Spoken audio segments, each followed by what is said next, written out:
We have made it through another week of intense heat and some intense news stories as well. The projections and realities of the new federal budget and how our spending plan in Colorado will now have to be reworked.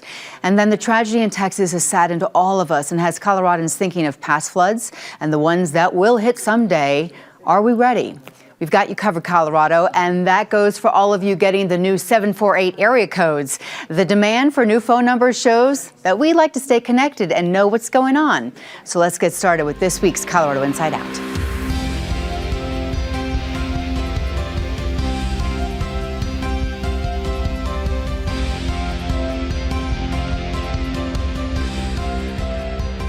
Hi, everyone. I'm Kyle Dyer. Let me get right to introducing you to this week's Insider panel. We have Patty Calhoun, founder and editor of Westward, Eric Sonderman, columnist with Colorado Politics and the Denver and Colorado Springs Gazettes, Tyrone Glover, civil rights and criminal defense attorney here in Denver, and Chris Rourke, consultant with Rourke Media. It is a given that Colorado lawmakers will reconvene sometime this summer for a special session following the passage of the federal budget. And now legislators are being tasked with rebalancing our state budget because of the projected cuts to Medicaid, food assistance, and other federally supported benefits. The governor's office has estimated that the new federal budget will cost Colorado hundreds of millions of dollars. So in statewide spending, cuts are coming. Let's start it with Patty here. This happened right as we were taping last week, that the big, beautiful bill passed. And now we are going to be doing cleanup, not just for the next few months through a special session, but God knows for how long. We're talking about at least $500 million in cuts is what it's looking like right now for Colorado. And this is deja vu all over again. We just had cuts, and they weren't easy to make last legislative session. And now, on top of those cuts, we have more cuts. So God bless the JBC, the Joint Budget Committee, which is already getting prepared with their ideas. You've got hardworking Barb Kirkmeyer, Republican. You've got Jeff Bridges, the Democrat. They are working hard, but they don't agree now. And I don't know how they're going to come to an agreement by the time there's a special session, whenever Polis decides to call it, and I hope he calls it soon so everyone can decide when to get the hell out of the state. And who knows how long the session will take, because it took the whole legislative session months to come up with what they did. Yeah. And this is so much worse. And then you also have the AI bill, and I do hope they deal with the AI bill passed in 2024, which is definitely going to hamstring a lot of businesses in this state.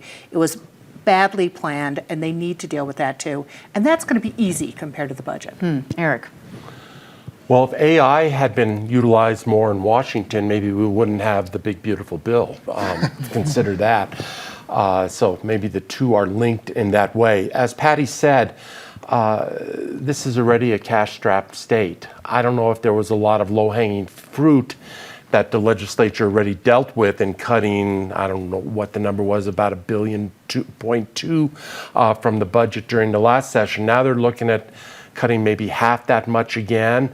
Some estimates are as much as $1 billion, but that includes some implementation costs. I think $500-600 million is probably the more apt number.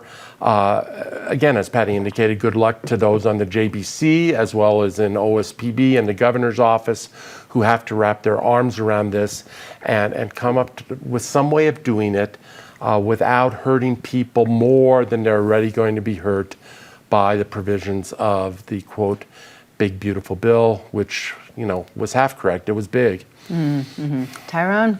Yeah, and from the civil rights perspective, I am watching what they're going to do on the AI bill and law passed a few years ago. Absolutely agreed that something needs to be done at the end of the day. But we don't want to just continue to just delay the implementation of something. The federal lawmakers have lifted this preemption. They're expecting, I think, the states to lead on this. And this technology is so rapidly evolving that if we're not doing something to put up some sort of guardrails or give some guidance, I fear we're going to see this sort of as like we saw with social media, which is, as we're sort of fumbling, things are just getting worse and worse. And then now we're trying to put toothpaste back in the tube. So hopefully they can get creative. But I again agree with Patty, it's probably the lowest of their problems. Another thing that could be handled in the special session is whether or not tips are going to be taxed. The legislature this past session passed a measure that would tax overtime pay. Now they may add to it tips, which is in response to a federal exemption. Michael Fields of Advanced Colorado, in his way, Westward called him the Republican governor of Colorado because he does know how to leverage the power of the ballot initiative. He's brought forth 2 ballot initiatives that would allow overtime pay and tips to be exempted from being taxed. This is a time where Michael Fields has really flexed in the past.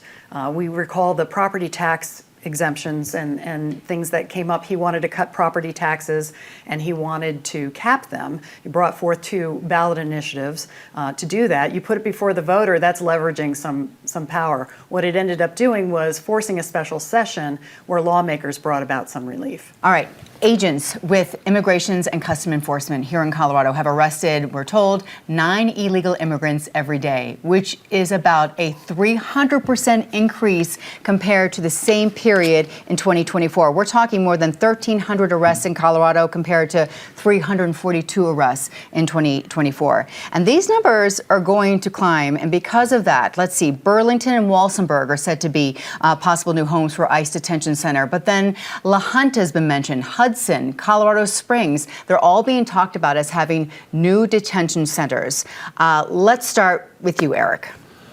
Well, isn't that great? We can have ICE detention centers as a new mode of economic development and all these towns and cities around Colorado competing for them. I say that tongue firmly in cheek. It's a complex issue, immigration. I think what worries me so much is the amount of money that this big, beautiful bill is throwing at ICE and what that means. And particularly, and Tyrone can certainly talk to this as a civil rights attorney, but, police in the general realm of operation, they have limits. They have constraints. They wear body cameras. Their face can be identified. They wear name tags, etc. And now we're basically building a police force in the immigration realm that is outside all of those usual rules.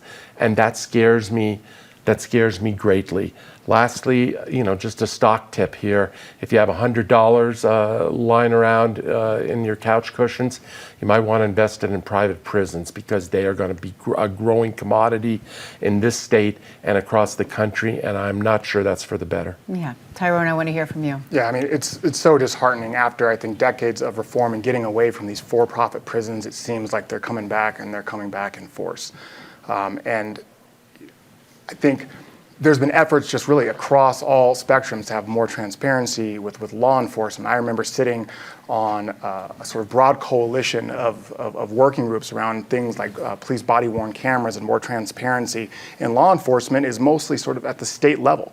And so you have all of this done, and then now you have these federal law enforcement folks coming in where there's no transparency, where we now have in our Denver immigration courts keeping lawyers out, keeping legal observers out. It's just, I fear that we're in store for some really dark times. And now we have the federal government diverting really, the majority of their law enforcement efforts to tackle immigration. And, we're starting to see reductions in the enforcement of things like drug trafficking, fentanyl, guns, violent criminal enterprises to enforce what are mostly law-abiding folks who are here because they're here illegally. Even looking at the 19 people that were moved from El Paso. Many of those folks were looking at, DUIs, drug positions, non-violent people, right? And that's where the resources federally are going, I think, to the detriment of enforcing much more serious crimes. Yeah, El Paso County came out this week with another list of people they're handing over to ICE and encouraging the other municipalities in Colorado to do the same. Chris. Well, there is certainly a lot of outrage surrounding immigration and what's going on, especially with ICE agents, and calls for transparency. However, I don't see the outrage over an increase of 700% of ICE agents being attacked. 700% since last year. We just, over the 4th of July, we saw agents attacked in Texas at an ICE facility. And here we're planning to have more ICE facilities here. Pew Research, I looked up, Pew Research did a study in March 2025, and 32% of Americans believe that those who are here illegally need to go home. 51% said some need to go home, and that was usually tied to whether or not they have committed violent crimes. Only 16% of those surveyed said that those who are here illegally should stay. So, we can be outraged, and I certainly want humane treatment of people. I don't believe that everyone should be deported if they've been good citizens. But at the same time, we have to think about these ICE agents are doing their jobs. Where is the outrage there? Okay, and Patty? Well, it wasn't an illegal immigrant who killed firefighters in Idaho. We just have to remember that the civil discourse is not good right now. There's unrest everywhere. Yeah. Many people are doing bad things. And a lot of those bad things have been done at the GEO facility, our only ICE detention center right now, which has been in Aurora. It's been in the news for decades. We've talked about it off and on, the different issues on care with people who might be there who did nothing other than not have the right papers to be in this country and died because they didn't get the care they needed or the attention they needed. There's no question there's some bad characters there too, and I would argue, of course, they should be deported if they're in this country illegally and they're criminals. Yes, but what are the issues? And we're looking at private prison companies that we wrote a story about one this week that's looking at 2 facilities in Colorado, which has been chaining pregnant immigrant women up and not giving them any care, and babies have been dying. And we documented that. And this is one of the companies we want to encourage to come into Colorado and take over empty prisons. Is that Core Civic? Core Civic, yeah. We did Okay. it. It's on our website. Okay, all right. Colorado college campuses are pretty quiet these days with it being summer break, but there is a lot going on when it comes to leadership. The Air Force Academy is having to lay off 140 civilian employees because of budget cuts. A CU regent was censured for only the second time in the school's history. Over at DU, almost 37% of faculty members voted no confidence for the chancellor there. And then a hearing is set to begin next week investigating claims of anti-Semitism at Community College of Denver, Metro State, and CU Denver, specifically around the pro-Palestinian protests on the Aurora campus last year. Tyrone, where would you like to start with this? I'll start with the CU Regent, Wanda James. This is a sanction that's only been used one other time in the history of the University of Colorado. It is an extreme measure, and it is certainly retaliatory for her viewpoint and her outspokenness. And it doesn't sit well with me. She is elected by her constituents. She wasn't sort of hiding who she was during that election. You knew who Wanda James was. You knew that she was passionate about cannabis advocacy. You knew that she was going to go in there and be outspoken about marginalized students. And she goes in there and she does this, and they use this internal administrative mechanism, I think, to try to really silence her. My understanding, however, though, is that she is going to be able to continue to participate fully, to be able to vote on things. It just sort of seems like she's kind of kept out of the cool kids table for a little bit. But I just think it's really unfortunate. It seems petty, and it really, I think, takes away from the voice of the voters that put her there in the first place, because they know what they were getting. Yeah, explain the campaign that she was critical about. Yeah, so it was this campaign that sort of was talking about, I think, higher concentrate cannabis, and sort of the lead up, in the materials. And mind you, this is like the University of Colorado. It's like 63% white folks, it's like 3% black people. And it's like all black people, and especially darker skinned black folks, like using cannabis, and words like sort of lazy and all this stuff are flashing on the screen.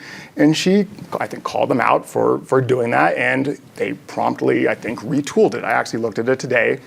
It's looking a little bit better, but this is the exact thing that her voters sent her there to do. They wanted her to be a disruptor. They knew what they were getting, and so for kind of, the inside crowd at the Regents to silence her just doesn't seem appropriate. Whether you agree or disagree with her or her tactics. Okay, Chris. Well, I'm going to pivot to DU, and Chancellor Jeremy Hefner is the chancellor there. There was a vote of no confidence by the faculty. I've worked in higher education before, and there's often a rub between faculty and administration that exists. The complaints were that he has not managed the school well financially. Of course, there have been cuts there, but the school is facing the same kind of cuts that every university and college is facing right now. he did make a comment that he was criticized for. He issued a statement after there was a pro-Palestinian protest and encampment on campus, and he said, "We value free speech. However, I'd like this encampment to disband for safety reasons." And he was highly criticized for that. And often it's social issues that really will rile up a faculty.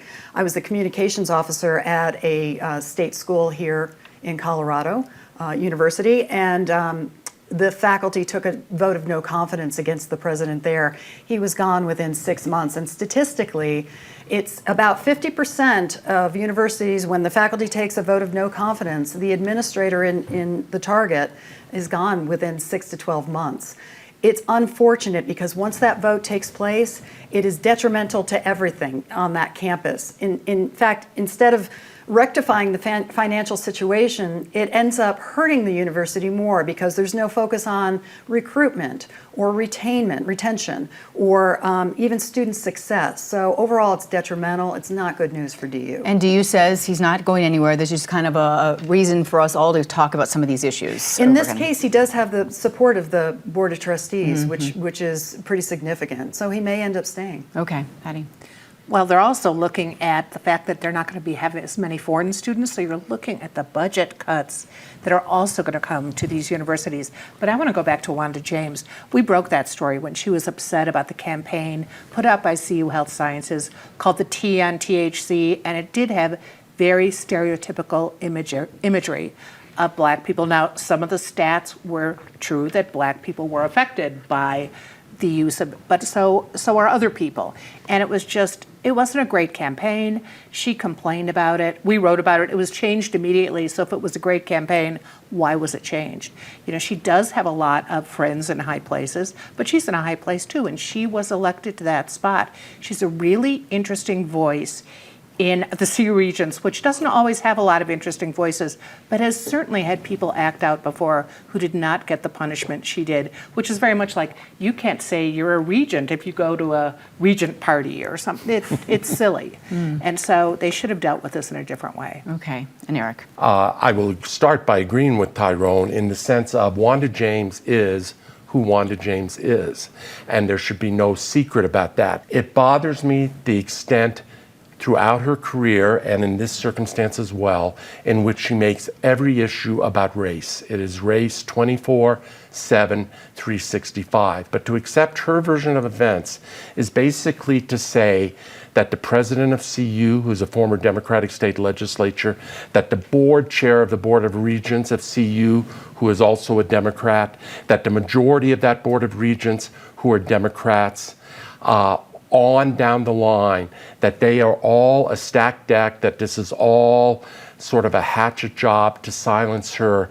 And that is, that's more than I am really willing to believe about a number of these people who I think are fundamentally well-intentioned and thought, in this case and in others, that she takes it too far. This week, when so many of us are without words following the deadly flooding in Texas, we also hold memories of the destruction that has taken place here in Colorado because of floods. 12 years ago this September, the Big Thompson Canyon flood killed 9 people and destroyed nearly 2,000 structures in Boulder County. But before that, 49 years ago, 1976, the Big Thompson Canyon flooded, killing 144 people. So the devastation made it one of the most destructive and awful floods in our state, in our country. Chris, I want to talk with you because we've been talking about the low snowpack. The rivers are running low. We're very dry in Colorado, but monsoon season is right around the corner. Yeah, and we need monsoon season because that is what replenishes those rivers and helps with the hay crop and everything water-wise in this state. I'm often complaining about how we don't have enough snowpack and giving the snowpack report. The problem is when that ground dries out, it gets hard. And when you have a rapid rainfall like what happened in Texas, it moves fast and it moves furious. And Colorado, we've seen in a lot of reports, is ripe for that to happen here. The face of this tragedy in Texas is those children, the faces of those children. And as a parent, I can't even imagine the depths of the loss there that those parents are feeling. Something that really bothers me, though, is how quickly it was politicized and the blame game started. There were claims that cuts by the administration were to blame for this. You can't know that in the middle of a crisis. Trump has talked about eliminating FEMA. Other reports that I read said really he means to eliminate it, put it back on the states, and replace it with a more efficient system, a more efficient agency. We'll see if that comes about. I do believe the role of government is safety and protection, and that it should function in that way, and weather is unpredictable, so we do need something, a warning system, and then the follow-up, the cleanup. From a federal agency. Patty. It also shows you cannot rely on some technologies. I know people are saying, well, there were warnings on cell phones, which of course we didn't have during the Big Thompson. But we just did a story about Aurora, which has realized that its warning system, its siren warning system, is horribly out of date. And the fact is, as we saw in Texas, having cell phones is not going to be the solution. They're silenced, they're not near you when a huge 20-foot flash flood, unlikely in Aurora, but you could have tornadoes, you can have some of these other destructive incidents come that you haven't predicted much in advance, and you need those siren warnings. So it'll be interesting to see in the wake of this if Aurora does go through and upgrades its warning system, if other cities here look at it, because there are all kinds of crises that could come. Yeah, Eric. I mean, the videos of that river rising in Texas and rising so suddenly and then just wiping out everything in its way. I mean, those are astounding videos. I was a very young, brand new aide in Governor Dick Lamb's office when the Big Thompson flood hit back in July 31st, I believe it was, of 1976. The other interesting thing about that date is Colorado Day is the next day, August 1st, which was the state's centennial. That was the state's centennial celebration. Suffice to say that there was nothing celebratory about it in that circumstance. Your hearts go out here when you get these big numbers of casualties, of deaths. You sometimes lose the individual stories, but each one of those numbers is an individual story. It's a life snuffed out. It's a family. If the family wasn't all wiped out, in the case of these campers, these young campers, you know, the camper is now gone and the family is absolutely decimated. And you don't know how they recover from that. And I guess that lastly, I would just say, in terms of all the preparation, I'm for all the preparation in the world. But when Mother Nature exerts her wrath, there's only so much preparation can do. And whether it's in the case of the Big Thompson or the Guadalupe, the devastation is massive. Tyrone. Yeah, my heart goes out to the families, and you know, as a parent whose 3 kids are at camp at the time that this is filming, I can't imagine the gravity of that loss. I think we debate a lot, you know, not only on this show, but I think in our national discourse, the cause of these extreme weather events that are becoming more and more frequent. You know, going from drought to sudden, you know, monsoons. You know, that I think is one of those recipes for things like this to happen. And at the end of the day, I think we just need to put the politics aside. This isn't a partisan issue, and we just need to figure out how to be ready, capable, trained. I agree with Eric, there's going to be stuff that's just going to catch us on our heels, but I think we just need to innovate into, you know, current times on best practices to make sure that folks have as much of a heads up as they can so they can get out of the way of just some of this impending extreme weather we're going to be having for the foreseeable future. And work together, right? All right, now let's go down the line, talk about some of the highs and the lows. We know one of the big lows this week. We'll start with Patty on a low note so we can end on a good note. It's been a bad summer for alternative news weeklies, some of which have been around for decades. Colorado Springs Independent is gone. And just this week, the Boulder Weekly laid off its entire staff. And we hear someone might be purchasing it, but it would be a shame to lose that, as well as the Colorado Springs Independent, important voices in their towns. I hadn't heard that. Eric. I'm going to media too, but on a national level, I think it was mentioned on this show last week, but it bears mentioning again, and that's CBS and Paramount for their quote-unquote settlement with Donald Trump and Trump interests. It's less a settlement in my mind than a shakedown, and shame on CBS and Paramount for engaging in it. And mine is, as I alluded to, the ACLU's lawsuit related to the Denver immigration courts for transparency. We have a First Amendment guarantee to open access to our courts, whether that be criminal courts, civil courts, immigration courts. And the new rules that have been promulgated are keeping out legal observers, they're limiting their access, they're keeping out attorneys. And so I commend the ACLU for doing this, but this shouldn't be a problem that we're dealing with. Okay. I agree. My low, I don't know if it's a low of the week or it's an ongoing situation I'm concerned about, and it's not wolves this week, although there was a meeting held earlier this week. No action was taken, even though a special meeting was called. You can look that up online. But my low is regarding Colorado Parks and Wildlife updating the fur bearer management plan. It's a management plan that manages 17 different species, such as beavers, fur-bearing animals. These animals are very well managed. There is no indication that there's any problem with the plan. However, a working group has been appointed, and they are likely to consider restrictions or prohibiting the management methods for these 17 species. And hunting is really under attack in this state. We'll see what comes out of this new fur bearer management plan, but if it continues along the trend of what we've been seeing, I'm not real hopeful. Oh, okay. All right. Something good, Patty. Well, I hope they don't ban black bears from Red Rocks. That was a great video if you saw it this Yeah, week. yeah. I'm going to stick in the hills. We have a family palooza wedding this weekend, and we will be up, even as this airs, finalizing a ceremony and celebrating all weekend. So to my family, all the best. And you are officiating. Yes. That's pretty big. All right. That's fun. I enjoy it. Patty, we're often critical around this table of Mayor Mike Johnston, but I'll make him say something nice here.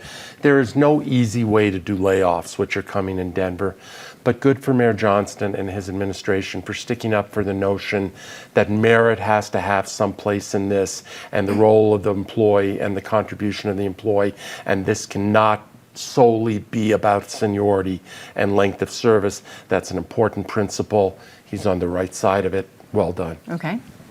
Yeah, so my positive is Nederland buying Eldora, or I'm not sure if it's gone through yet or we're in the process of it.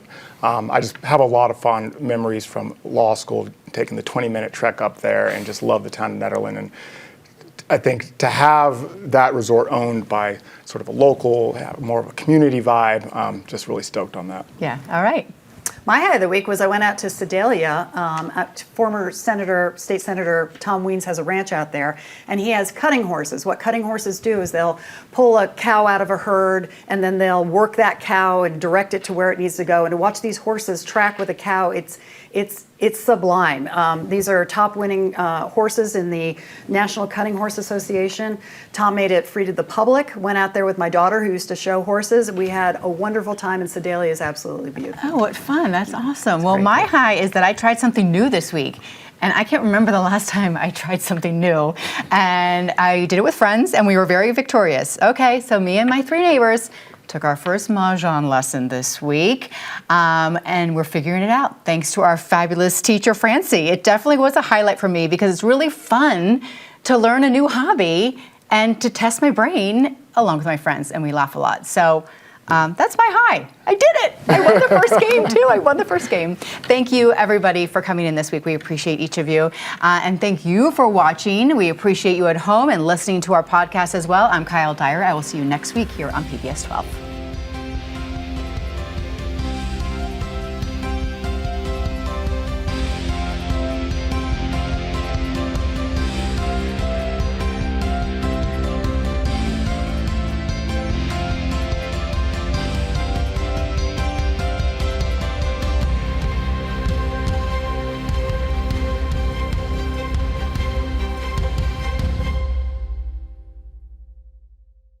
PBS 12 believes in the power of original, local programming. Help us bring more shows, like the one you just watched, by donating at pbs12.org/program support today.